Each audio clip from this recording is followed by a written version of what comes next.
Hey everyone, it is Fariel at Tekmetric, and we are going to be going over the end of day report in this video. So your end of day report contains several KPI metrics, sales, profit, and payment summary tables for a period of time you've selected. Just real quick, I just want to point out, even though it is called the end of day report, you can actually customize a selected date range or choose one of the preset date ranges we provide here in Tekmetric. You can also filter your end of day report by service writer. This is pretty powerful, especially for car shop owners who pay their service writers based on commission, and you'd like to see a specific service writer's close ratio or average RO sales. Lastly, I just wanted to point out the printer icon. This icon will generate a PDF version of your end of day report that you can print out whenever you would like. Now let's go over some KPI metrics that the end of day report provides. Your total ROs is the number of posted ROs during the selected date range. So in this case, we are using year to date. So year to date, this shop has posted 133 ROs. Next, we will show the hours presented. This is the total hours presented to your customers when presenting any of the estimates. This does not include draft jobs. This is really just the approved job labor hours and the declined labor hours on these 133 ROs. Your hours sold is the amount of labor hours that were approved on these 133 ROs.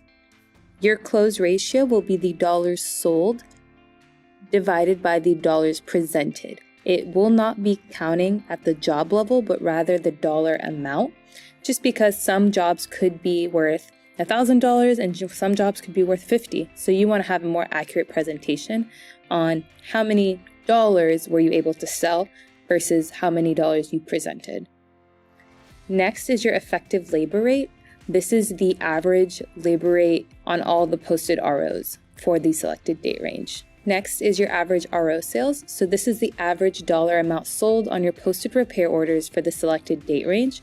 It is calculated based on the subtotal sale divided by the total number of ROs. So just to show you guys how this is calculated, we are going to take the subtotal, which in this case is $126,253.90, and divide it by the total number of ROs, which is 133.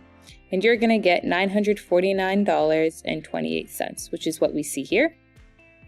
Your next KPI is the average RO profit, and this is going to take the gross profit amount you have gotten, and in this case it's $55,889.02, and we're going to divide it by the total ROs, which is 133.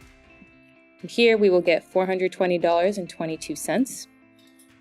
Your average RO profit margin is going to be based on the total profit dollars divided by the total sales dollars, and then multiply it by 100 to get the percentage. So in this case, it's going to be your total profit dollars, which is $55,889.02, divided by your total sales dollars pre-tax, which here would be $126,253.90. And then I'm going to multiply it by 100 to get a percentage. You're going to get 44.27%, which is what we see here. Next is going to be your gross sales per hour, and that is going to divide your total sales dollars divided by your total hours sold. So here we're going to take $126,253.90. And we're going to divide it by the total hours sold, which is 308.5 hours. And I get $409.25 per hour. Next is your gross profit per hour. And this is going to be similar calculation. We're going to take the profit, total profit dollars, and it's $55,889 divided by the total hours sold, which is 308.5, and I get 181.16, which is what we have here. So these are how these KPI metrics are calculated.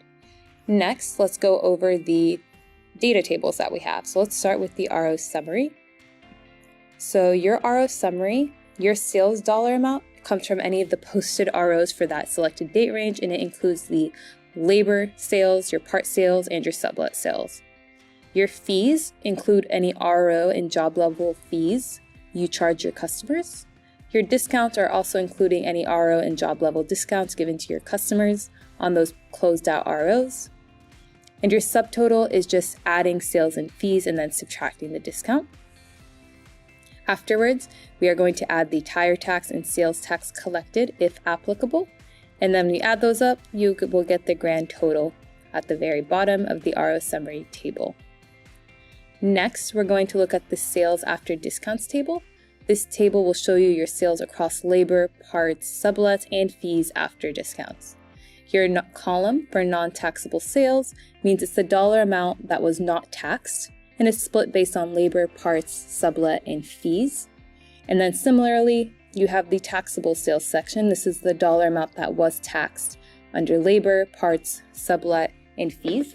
This will vary state to state depending on your tax requirements. Please keep in mind that the total with fees at the very end should equal out to your subtotal. So here you will see that $126,253.90, and that's exactly what we have here at the very bottom right.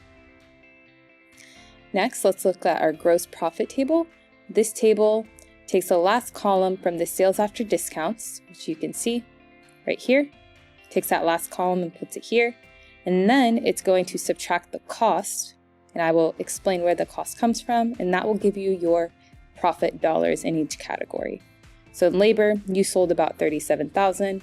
It cost you about $4,000, and this number is generated based on the technician's profile. So whatever technician is assigned to the jobs, Tekmetric will do an hourly rate calculation depending on how they're paid, and that will be generating the labor cost. And when you subtract the two, you'll get the profit dollar for labor. Similarly, the parts section, you're going to have a part sales amount.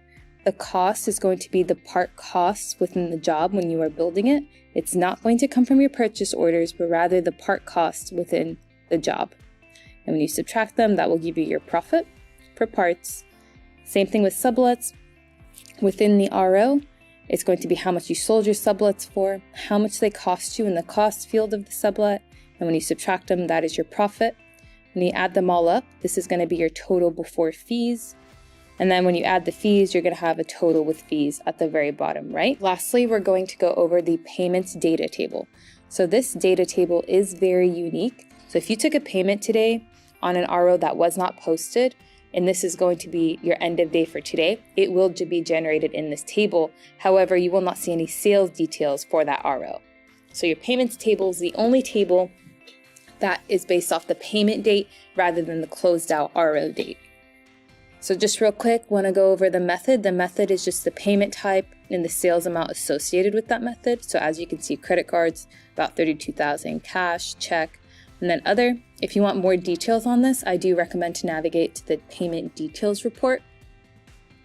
Next, you're going to see posted to AR. So here in Tekmetric, we add the sales dollars recorded for repair orders that were sent to accounts receivable during the selected date range. Okay, so it's not included in the cash collected because you did not collect any money yet for those ROs. However, you did do those jobs, so they are considered in your sales.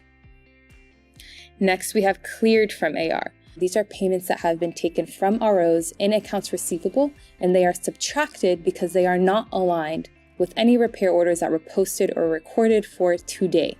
So these ROs were already sitting in AR, and those sales were taken at another date range, and they are just now being cleared. And since we already consider when you're posting the RO to AR, we're already considering it as a sale. So now when you take the payment, we are going to subtract it, so it doesn't count as a double sale. Next, we have previous advance pay. So some customers have prepaid deposits on ROs from a prior period, but the RO was posted and recorded as a sale today. So to match up the sale recorded today with the payment received, we're going to add those prior period deposits back in. And then advance pay is going to be the total cashiered for your selected date range might also include deposits on ROs that are not posted. So the reason why it's negative is you got the deposit, but you have not close out the RO, so we take it as a negative. And when you close out any of these deposits associated with those ROs, when you close out that repair order, that money is then going to be positive and considered as a previous advance pay. That way we don't accidentally double any of your dollar amounts or sales and have any incorrect data within your end of day report. If you have any more questions regarding your end of day report, please do not hesitate to contact support. We would be more than happy to explain it, or visit our Knowledge Base Center. We do have an article regarding the end of day report metrics and how this data is generated. Thanks for watching. Please do not forget to give this video a thumbs up and to share it with the rest of your team.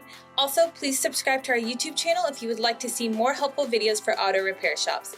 Have a wonderful day.